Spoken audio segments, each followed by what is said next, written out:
Mais uma vez, boa noite. Boa noite.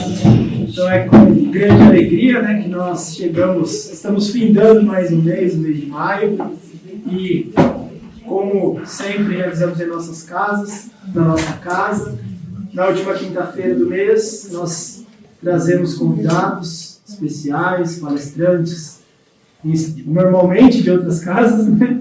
E hoje é com muita alegria que nós recebemos a nossa irmã, a Marli.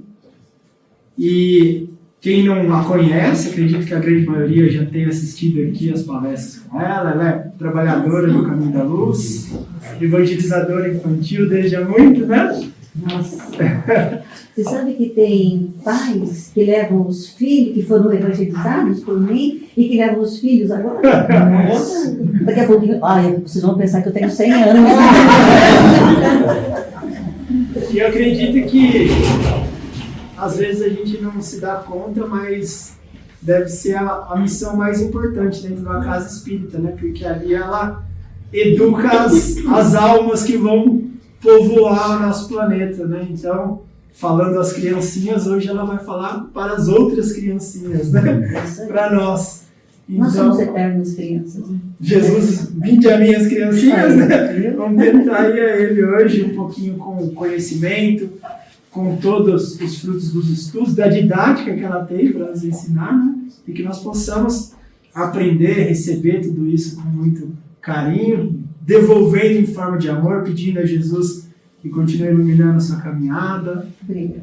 E nossas equipes, seus mentores possam envolvê-la para trazer para nós tudo de melhor.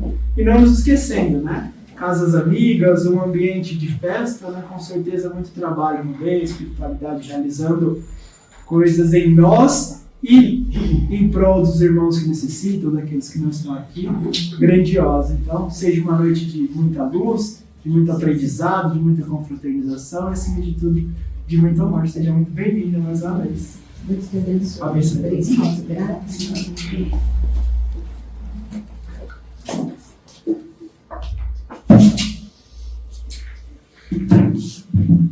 Boa noite a todos. Boa noite. Que a paz do nosso Mestre Jesus se faça em nossos corações. Assim seja. Mas ele estava falando, né, da parte da evangelização. Você sabe que tem pais que trazem os que foram evangelizados, sim, mas tem acho que umas 4 crianças que foram crianças e que agora trazem os filhos. Então, para a gente, uma situação dessa é maravilhosa. Se o pai, se a mãe, que foi evangelizada, está trazendo o seu filho, a sua filha, que é a coisa mais importante da nossa vida, então é porque o trabalho está razoável. Mas a gente não faz o trabalho sozinho, né? Se a gente não tivesse a proteção, o amparo dos nossos mentores, dos mentores da casa, então não faríamos esse trabalho há tantos e tantos anos. Gente, hoje eu vou ler alguma coisa aqui. Geralmente está tudo na cabeça, mas dessa vez nós escolhemos uma parábola, a parábola do filho pródigo. Todos nós, ou pelo menos, já ouvimos falar do filho pródigo, já lemos alguma coisa do filho pródigo. E essa palestrinha de hoje tem uma coisa muito interessante. Há uns anos atrás, não vou precisar exatamente, uns 10 anos atrás, a gente estava contando na aula de evangelização para crianças, naquela época, de 10 anos, de 8 a 10 anos, a parábola do filho pródigo. Então, todos nós conhecemos o filho pródigo, que quis a sua parte da herança do pai, porque queria viajar, queria sair daquele lugar, queria conhecer outras culturas, queria conhecer outras pessoas.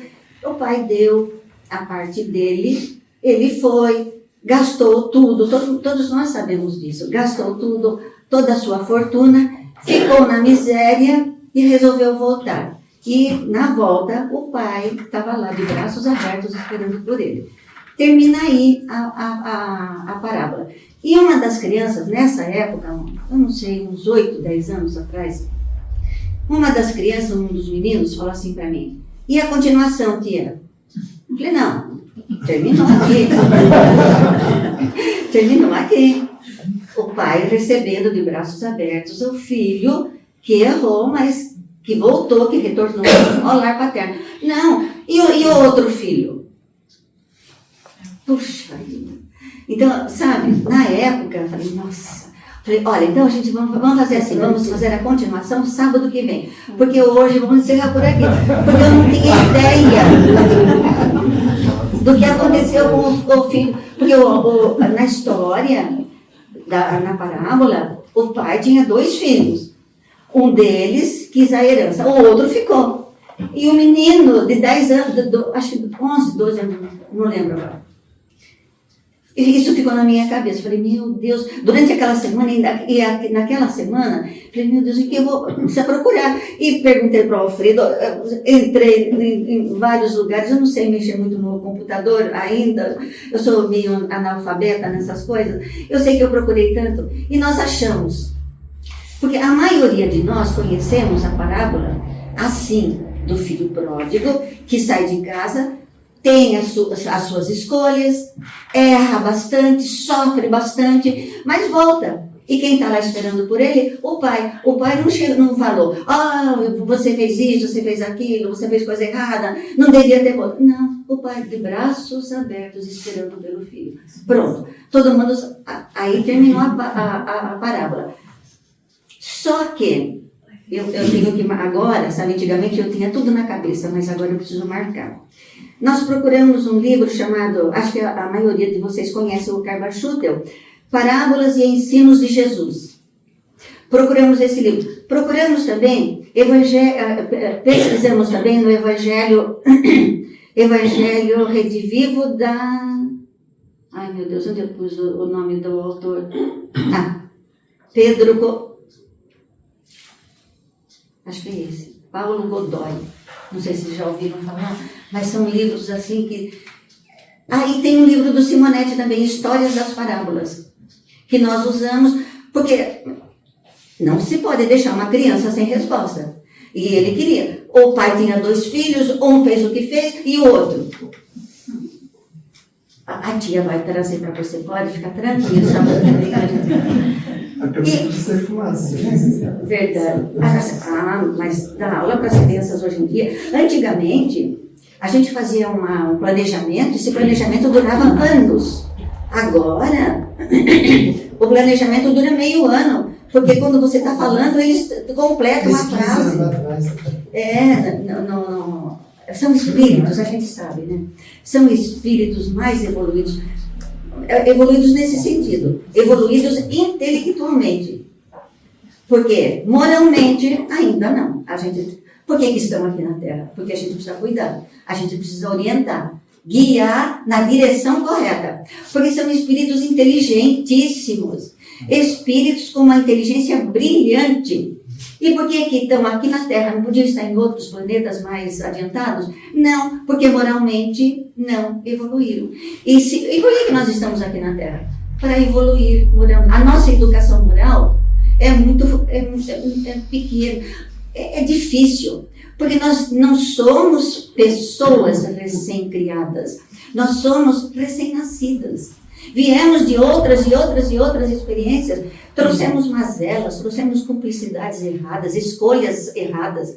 E se nós estamos aqui no planeta Terra, o planeta Terra nos oferece tudo aquilo que precisamos para a nossa redenção, para a nossa evolução, para a nossa educação moral. Intelectualmente nós estamos bem. Nossa, olha o computador, o celular, a tecnologia está fantástica. Hoje em dia, uma das faculdades mais procuradas é sistema de comunicação. Porque a comunicação está fazendo parte da humanidade. Então, intelectualmente, nós estamos muito bem servidos. E moralmente? Moralmente ainda nós temos guerras. Nós temos ainda revoluções. Nós temos uma porção de coisas que moralmente nós precisamos encarar. Por isso que nós estamos aqui na Terra. E é por isso que nós simpatizamos tanto com o filho pródigo. Porque a maioria das pessoas, fazendo uma pesquisa uma vez lá no centro com as crianças, com os jovens, então todos eles, nossa, a minha parábola favorita é o filho pródigo. O filho pródigo. Por quê? Porque a gente está fazendo a mesma trajetória que ele. Ele não saiu de casa? Não fez suas escolhas? Nós também. Antes das nossas reencarnações, nós não pedimos, nós imploramos para reencarnarmos. Aquele que diz, não pedi para nascer, acho que eu já ouvi isso. Na época que eu dava aula, hoje eu sou aposentada, claro, tinha jovens que diziam, eu não pedi para nascer. Como não pediu? Pediu, implorou, suplicou, rogou, fez de tudo. É que a gente esquece. Mas, se estamos aqui no planeta Terra, é porque é aqui que nós precisamos trabalhar, estudar, servir, colocar em prática os nossos talentos. Porque quando a gente vem, é igualzinho o filho pródigo. O pai do filho pródigo deu a herança. Antes de reencarnarmos, Deus nos dá uma porção de cursos, uma porção de orientações, uma porção de talentos. Você vai na Terra, vai viver com esses talentos.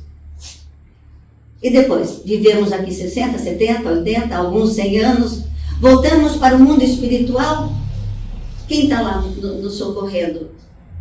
Os nossos amigos que partiram antes da gente, os familiares, os pais, os avós, mentores que torceram pela gente durante toda a nossa existência, estão lá.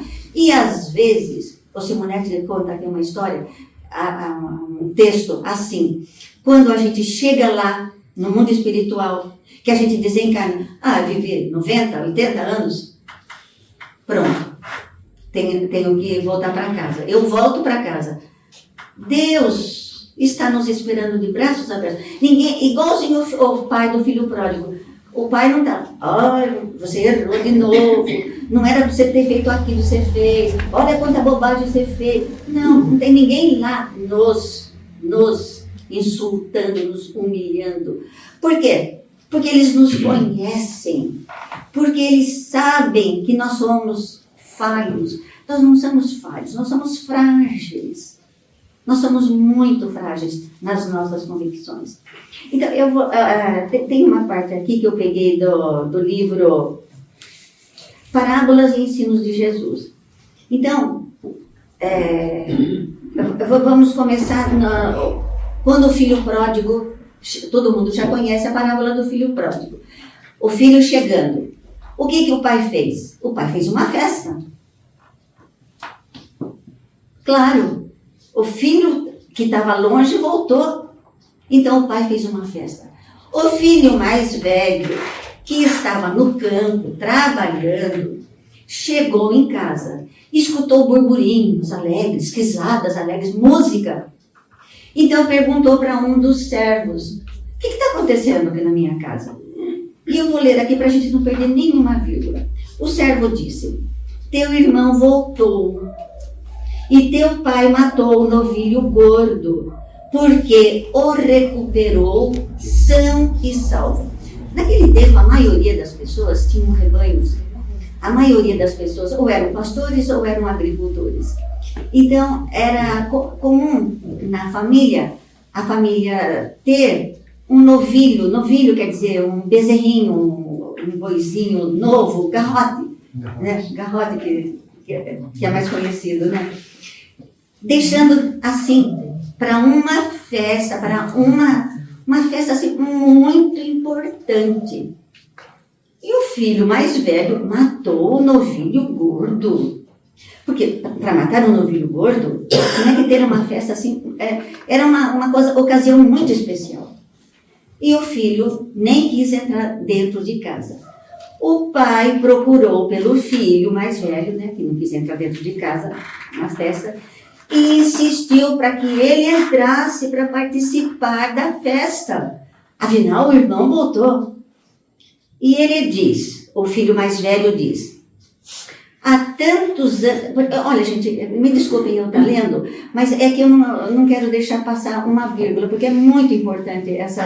E de repente a gente fala outras palavras que não são do Evangelho, pode causar um não entendimento. Há muitos... O filho mais velho diz, há muitos anos, pai, eu te sirvo. Nunca transgredi uma ordem sua. Jamais me deste um cabrito para festejar com os meus amigos. Olha só. No entanto, esse teu filho, olha só o que o irmão fala. No entanto, esse teu filho que devorou seus bens com meretrizes, mataste o novilho, né? Mataste o novilho novo, gordo, para ele? Mataste o novilho gordo para ele? Ele que perdeu toda uma parte da nossa herança, dos nossos bens? O pai disse, filho, tu sempre estás comigo, e tudo que é meu é teu. Mas era preciso fazer festa e alegrar-nos, porque esse teu irmão estava morto e reviveu. Estava perdido e foi encontrado. Olhem só, aqui, o que nós estamos vendo? O egoísmo falando mais alto, o egoísmo que movimenta seres humanos, as escolhas dos seres humanos. O egoísmo, ele é terrível. O egoísmo, ele consegue entrar dentro da instituição mais sagrada da face da terra e fazer uma bagunça. Qual é a instituição mais sagrada da face da terra? Oh, nota 10. A família. A instituição mais sagrada da face da terra. A família. Pois é, aqui diz, né? Ele é capaz de conturbar o bom andamento do grupo familiar. O sangue fala mais alto quando envolve os desafios da existência. Enfrentar a adversidade, o sofrimento, as dores. O grupo familiar torna-se coeso, unido, um por todos e todos por um. Mas, quando entra o interesse pessoal, principalmente de ordem pecuniária, envolvendo bens materiais, vamos usar um ditado popular, salve-se quem puder. Sucedem-se brigas e discussões. O familiar vira um inimigo, o parente vira uma serpente. Os tribunais estão lotados de processos envolvendo heranças, divisão de bens, porque a família, os herdeiros, não entram num acordo. Um quer mais, o outro também quer mais, ninguém cede, e às vezes arrastam-se anos e anos e anos, e muitos herdeiros que poderiam ser beneficiados com aquela herança, desencarnam. Isso quem falou foi um advogado. Numa de suas palestras lá no centro, o Dr. Ricardo estava comentando sobre isso. Existem processos que estão se arrastando há mais de 20 anos. Muitos herdeiros já morreram. E fica, não, eu quero mais, eu quero mais, eu quero mais. E olha, o que é isso? Egoísmo. Infelizmente, existe. E nesse vale tudo, os mais fortes com mais recursos, contratam os melhores advogados, forjam algumas situações e saem, e conseguem sair bem melhores, com muito mais vantagem do que, sem se preocupar com os familiares do mesmo sangue. Observemos como o filho mais velho, dirigindo-se ao pai, falou do irmão mais novo. Olha só, o que ele disse? Esse teu filho. Ele não falou, meu irmão voltou. Não, esse teu filho. Já não era irmão. Era um intruso, um atrevido, que vinha apossar-se dos seus bens materiais. Tem uma pergunta aqui, eu marquei, a pergunta número 913 do Livro dos Espíritos. O Kardec pergunta, dentre os vícios, qual que se pode considerar como radical? Olha só, é a pergunta 913. A resposta é um pouco longa, mas o começo, a primeira palavra que o Espírito da Verdade responde, o egoísmo. Qual o vício que se pode declarar como radical? O egoísmo. Porque o egoísmo é a causa de todas as misérias do mundo. O egoísmo faz com que as pessoas esqueçam completamente da outra. Nem lembro que Jesus disse, vou dar 2 mandamentos. O primeiro, amar a Deus sobre todas as coisas. O segundo, amar o próximo como a ti mesmo. Jesus não disse, ame o próximo mais bonito, ame aquele próximo educado, ame o próximo gentil. Não, ele disse, ame o próximo. E quem é o meu próximo? Aquele que está precisando da minha assistência. Às vezes o meu próximo que está precisando da minha assistência nem é simpático para mim. Às vezes um colega de trabalho, às vezes até um companheiro da mesma comunidade religiosa, não é muito simpático, mas está precisando de ajuda. O que eu posso fazer? Eu posso orar. A oração já foi falada, já foi comentada. A gente não começa nada sem pressa. A oração é o recurso mais valioso que o ser humano tem, porque nós podemos falar sem intervenção de ninguém. Eu quero falar com o doutor fulano, tenho que marcar. Eu quero falar com... tenho que marcar consulta, tenho que marcar horário. Com Deus, não. Com Deus, eu quero falar com Deus. Pois eu vou falar. É só sintonizar. E não precisa fazer preces quilométricas. Às vezes, nessa lição aqui, o Richard Simonetti diz que, às vezes, ai meu Deus, me ajude, mas saiu do coração, teve interferência do coração, não foi só dos lábios. Nós vamos receber aquilo que a gente precisa, em ajuda, em assistência. Então, voltando aqui, olha como que o filho mais velho falou para o pai, né? Se referindo ao caçula. Esse teu filho. E, infelizmente, gente, não é só na parábola, nos livros, na história que a gente vê. Infelizmente, a gente vê nos grupos familiares. Isso é comum. Graças a Deus que a gente não se envolve, assim, dentro de casa, na nossa família, a gente não tem tanto envolvimento. Mas a gente conhece casos assim. Infelizmente, a gente conhece casos assim. E esse advogado que fez uma palestra uma vez no centro falou que os tribunais estão lotados de processos envolvendo bens, envolvendo heranças, arrastando-se por anos e anos e anos por causa simplesmente do egoísmo, que as partes não se encontram. Agora, vejam bem, aqui nós estamos falando do livro Parábolas e Ensinos de Jesus.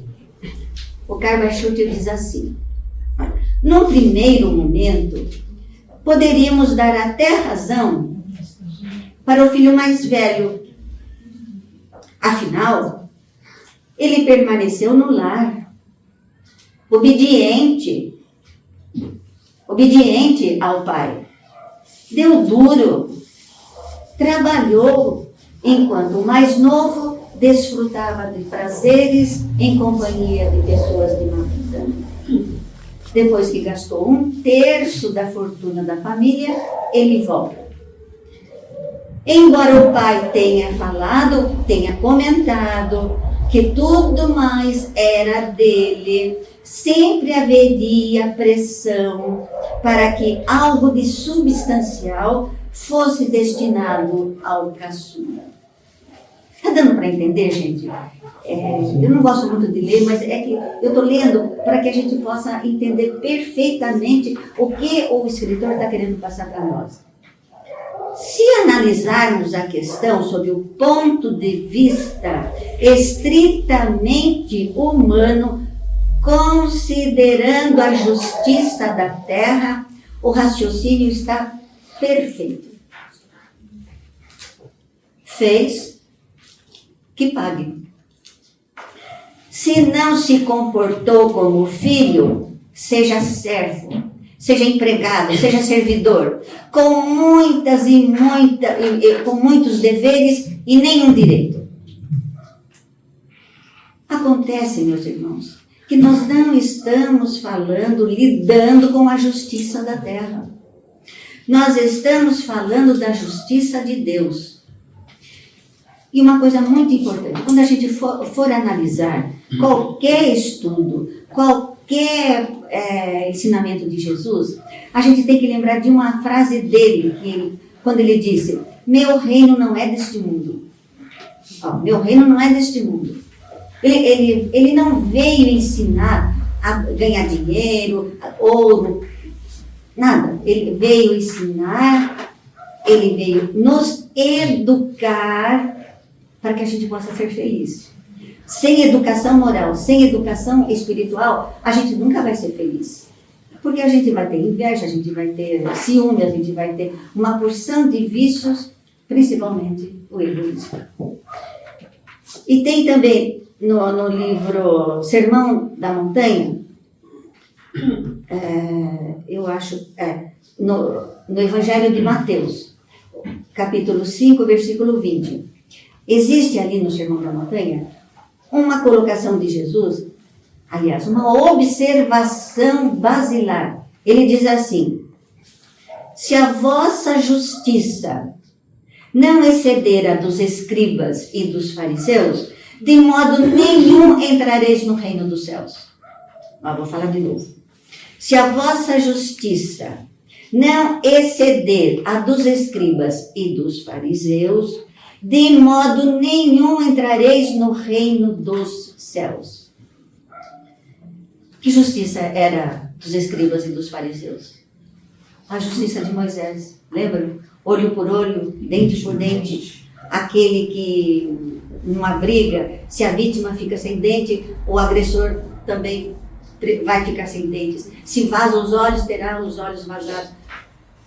Fez do jeitinho que fez, tem que pagar. Era a lei de Moisés foi feita numa época em que ele precisava dirigir um povo rebelde, orgulhoso, pronto para fazer justiça com as próprias mãos. Então precisava de uma lei forte, de acordo com a cabeça do povo. Então ele deu aquela lei. Se você matar, você será morto. Se você roubar, você vai ser roubado. Olho por olho, dente por dente. É essa a lei dos escribas e dos fariseus. Agora, essa era a justiça deles. Agora, a justiça proposta por Jesus tem um componente brilhante, um componente iluminado, que ilumina essa lei dessa justiça, chamado misericórdia. Que justiça é essa? É aquela justiça que dá a cada um segundo as suas obras, mas sem jamais discriminar aquele que errou, oferecendo-lhe reiteradas oportunidades de reabilitação. Está dando para entender, gente, a colocação do Carlos Achute, né? Foi essa justiça que o pai do filho pródigo usou. O filho já estava suficientemente castigado pelos sofrimentos que enfrentou na longa jornada de retorno ao lar paterno. Fez escolhas erradas, mas se arrependeu, dispôs-se a mudar. Por que então discriminá-lo? E onde fica a misericórdia divina revelada por Jesus, ensinada por Jesus, que pressupõe infinitas oportunidades de reabilitação para todos que erram? Se não fosse assim, já pensou como seria? Daí a gente estava acreditando no inferno. Ah, errou? Vai lá no inferno. O inferno, um lugar onde as pessoas ficam eternamente sofrendo. As nossas irmãs de outras religiões ainda têm esse pensamento. Mas graças a Deus vem o Kardec, traz Jesus de volta para nós e nos ensina que nenhuma ovelha será perdida. Erramos? Erramos. Quem está isento de erros? Ninguém. Porque nós somos frágeis. Nós somos seres humanos. Erramos. E como o filho pródigo, fazemos às vezes escolhas erradas, escolhas que não nos fazem bem, mas escolhas. Ah, mas e o nosso anjo da guarda? Onde fica? O nosso anjo da guarda fica o tempo todo do nosso lado. Os mentores que nos guiam estão ali do nosso lado. Mas não interferem no nosso livre-arbítrio. Se eu quero escolher aqui, ele não vai me puxar como a gente puxa uma criança pequenininha quando vai atravessar uma rua. Porque a criança pequenininha não sabe. Mas nós adultos agora já sabemos. Já podemos fazer escolhas porque temos livre-arbítrio.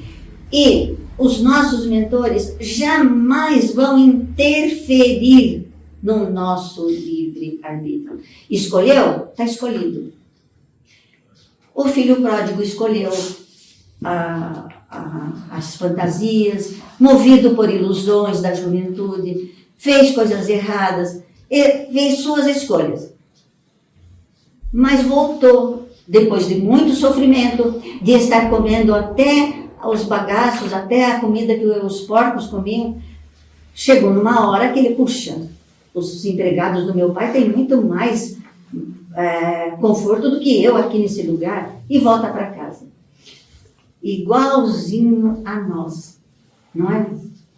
Deus nos dá 60, 70, 90, 100 anos. Depois nos coloca na Terra. Por que nos colocou na Terra? Não podia ter colocado em outros planetas mais vaporoso, um planeta mais evoluído? Não. É a mesma coisa quando a criança chega no primeiro ano. Ela está na idade do primeiro ano, não está no quarto ano. Se eu pegar uma criança de primeiro ano e colocar no quarto ano, o que vai acontecer? Judiação. Então, nós estamos aqui porque é aqui que nós estamos aprendendo. Uma vez alguém falou para o Chico, né, que a família não era boa, que ele não gostava da casa dele, que ele não gostava, o rapaz, né, não gostava da cidade. E o Chico respondeu para ele: mas tudo está tão certo. A casa que você mora, a família que você tem, o emprego que você tem, a cidade que você mora, o país que você mora, o planeta em que você veio, está tudo certíssimo. Deus não erra. Tudo certinho. Então, quando a gente for reclamar da família, ou do emprego, ou do colega, vamos pensar uma coisa. Tá certo? Eu estou aqui. Por que aquele meu colega de trabalho é tão chato? Porque, quem sabe, ele ficou na minha frente, na minha sala, para que eu possa treinar um pouquinho da minha paciência. Desenvolver a minha tolerância. Não é? Quem sabe eu preciso de pessoas assim, porque o meu espírito é ainda muito atrasado. Então, tudo está certíssimo. Tudo certo. A gente está no lugar correto Mais 5 minutos. Nós estamos no lugar certinho, segundo o Evangelho. E o filho mais velho, que eu tive que dar uma resposta para o meu aluno há uns 10 anos atrás, eu estou dando aqui também para mim, porque eu também não sabia. Eu nunca tinha ouvido falar alguma coisa do filho mais velho. Então daí olha como é bom a gente ter alguém empurrando a gente para estudar. O que nós vamos fazer? Vamos procurar. E achamos. Então, o filho mais velho, em outro desdobramento dessa parábola, o Carba Júnior diz que essa parábola tem vários desdobramentos. Um deles é que obediente e o desobediente, o filho pródigo e o filho que ficou. Só que o filho que ficou também, o filho mais velho, tinha talentos. Poderia usar seus talentos. Ele ficou obediente na casa do pai, mas o primeiro momento em que desagradaram a ele ficou muito bravo. Então, cadê o talento dele? Quem sabe ele poderia estar tendo um pouquinho mais de paciência, um pouquinho mais de tolerância e de compreensão. Todos nós somos os filhos pródigos. Entramos no mundo material com uma porção de compromissos, com uma porção de responsabilidades. E voltamos para o mundo espiritual. Quando chegamos lá, será que consertamos aquilo que viemos consertar? Será que fizemos alguma coisa de bom para aquela pessoa que eu prejudiquei em outras vidas? Será que aquela pessoa que eu prejudiquei um dia e que esteve nas minhas mãos, eu pude dar a tudo aquilo que ela precisava para sobreviver nesta presente vida? Por isso que a gente não pode julgar. Todas as vezes que a gente julgar alguém, a gente vai errar. Sabe por quê? Porque hoje, nós não matamos, não caluniamos, não roubamos. Estamos numa casa de oração espírita. Estamos recebendo tudo aquilo que precisamos para sobreviver e viver aqui na Terra. Nós temos tudo aqui nas mãos. Tudo. Mas em outras vidas, nós matamos, nós roubamos, fizemos coisas erradas. Senão não estaríamos na Terra, estaríamos em outros lugares. Então, antes de julgar onde o que aquela pessoa está fazendo, quem sabe em outra época eu fiz pior. Então, todas as vezes, o julgamento é tão importante que Jesus disse, você não tem uma trave, né? Tem uma trave no olho e não enxerga. Como que é mesmo? Esqueci. Tem uma trave.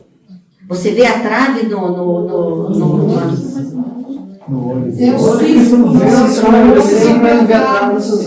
Você vê o cisco no outro, mas não vê a trave que tem no seu. Obrigada, é isso mesmo. Tem hora que, sabe, a gente vai envelhecendo, a gente vai esquecendo. É a minha voz. Minha avó que falava.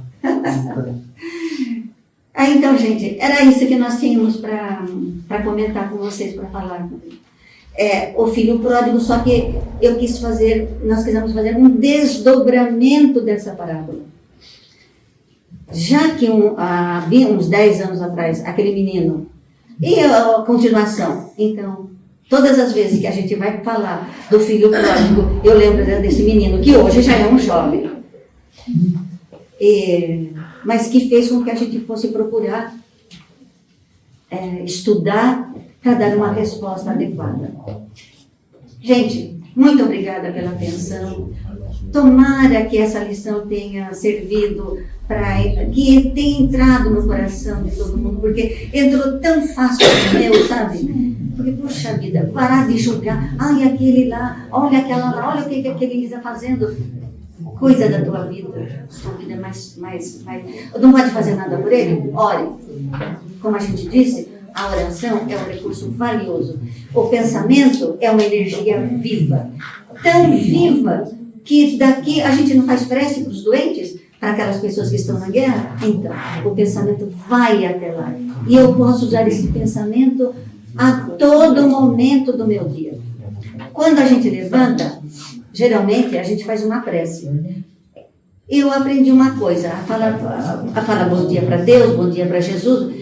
Eu aprendi uma coisa, eu vou falar meu primeiro bom dia é para o meu mentor, ou mentora, não sei. Porque ele está ali do meu lado, ela está ali do meu lado, 25 horas por dia. Então, bom dia, meu mentor querido, me ajude nas minhas escolhas. É uma prece. Gente, muito obrigada pela atenção, obrigado pelo acolhimento, obrigado pelo convite, obrigada pela vibração que vocês mandam para a gente, que isso aí é muito importante. Deus abençoe a todos, que todos se sintam em paz. Muito obrigada.